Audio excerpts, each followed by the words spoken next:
ভারী বৃষ্টিতে সিলেট নগরীর মেজর টিলার চামেলিবাগ আবাসিক এলাকায় ভূমিধসে নিখোঁজ ৩ জনের মরদেহ উদ্ধার করা হয়েছে।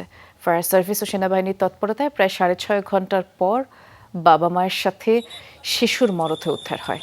সিলেট সিটি কর্পোরেশনের ৩৫ নং ওয়ার্ড কাউন্সিলর জানিয়েছে, সকাল ৬টার দিকে ভূমিধসের ঘটনা ঘটে আর এই বাসায় ২টি পরিবার থাকতেন।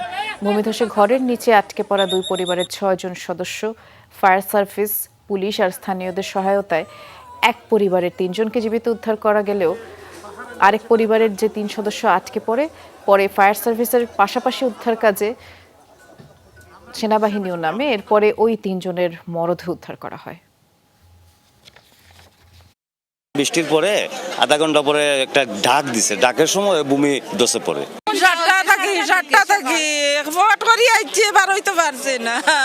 সিটি কর্পোরেশন এবং fire service working like anything. এখানে কমিউনিটি, আমাদের সহযোগী সংগঠন সবাই কিন্তু এখানে আছেন। এ বিষয়ে আরো বিস্তারিত জানবো, সিলেটে যাচ্ছি, সহকর্মী মাহবুবুর রহমান রিপন আছেন। রিপন, ৩ জনকে তো আর বাঁচানো গেল না, অন্য কেউ ভূমিধসে চাপা পড়েনি, এ ব্যাপারে কি একেবারে নিশ্চিত হয়ে গেছে? বৃষ্টি, আপনি যে প্রশ্নটি করেন এটা একেবারে নিশ্চিত, কারণ আমার পেছনেই যে ঘরটি আপনি দেখছেন, এই ঘর এবং এর পাশের যে ঘর, এই ৩ ঘর মিলে কিন্তু এখানে ১১ জনের বসবাস ছিল। এবং এখানকার যারা প্রথমেই উদ্ধার অভিযানে এসছেন তারা যেটা বলছেন যে প্রথমেই তারা আধা ঘন্টার মধ্যে ৮ জনকে এই ঘর থেকে উদ্ধার করে হাসপাতালে পাঠিয়েছেন। এবং শেষ যে ঘরটি ছিল সেই ঘরটি কিন্তু আপনি দেখতেই পাচ্ছেন যে এখন প্রায় ২৫ থেকে ৩০ ফিট মাটির নিচে রয়েছে। সেই আসবাবপত্রগুলো দেখা যাচ্ছে, ফ্রিজ, এবং এইখানে যে খাটটি দেখা যাচ্ছে, এইখানে যে খাটটি দেখা যাচ্ছে, এই যে মশারি দেখা যাচ্ছে, ঠিক এখানেই কিন্তু মৃতদেহগুলো ছিল। কারণ এখানকার এই উদ্ধার অভিযানে অনেকটাই বেগ পেতে হয়েছে।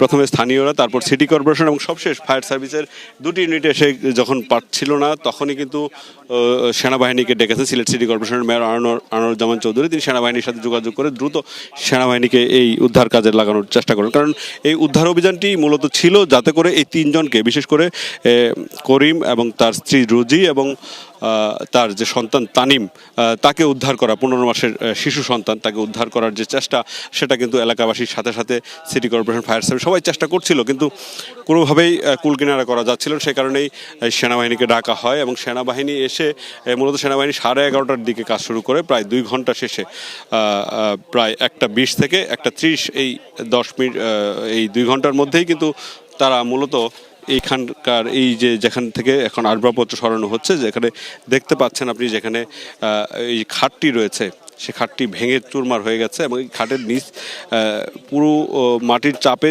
পুরোটু ভেঙে যখন নিচের দিকে গেছে, তারাও কিন্তু আহত হয়েছেন। আমরা রক্তের দাগও দেখতে পাচ্ছি। এবং এখান থেকে তাদেরকে উদ্ধারের পর সেনাবাহিনীর একটি মেডিকেল টিম ছিল, তারা নানাভাবে পরীক্ষা নিরীক্ষা করেছে। সেই পরীক্ষা নিরীক্ষা শেষে তারা আমাদেরকে জানিয়েছে যে 3 জনই মৃত, তাদের আর বেঁচে থাকার কোনো সম্ভাবনা নেই।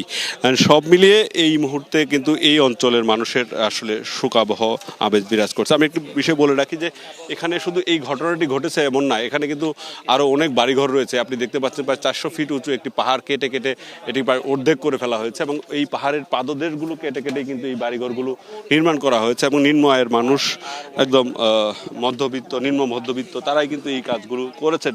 যাদের দেখভাল করার কথা ছিল তারা এখন পর্যন্ত সেগুলো দেখভাল করেননি এবং সে কারণেই হয়তো আজকের এই ঘটনা ঘটেছে।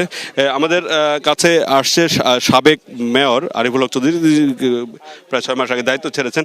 আপনার এলাকায় এই ধরনের ঘটনা ঘটেছে, এর আগে আপনারা কেন খোঁজ নেন নাই?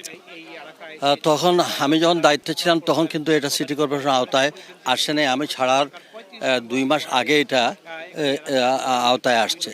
কথা হচ্ছে 2 মাসে তো আর এটা এস্টাবলিশ হয় না, এটা তো আজকে বহু বছর ধরে এখানে হচ্ছে। এখানে মূল কারণ হচ্ছে যে আমাদের সবচেয়ে বড় জিনিস হচ্ছে সরকারের পক্ষ থেকে একটা তদারকি দরকার ছিল, যে এটা হয় না। বেশি শুনছিলেন যে আসলে ঘটনা ঠিক এরকমই, যে ধরনের তদারকি দরকার ছিল এই পাহাড়গুলো নিয়ে, পাহাড়ের পাদদেশগুলো নিয়ে, সেটা ছিল না।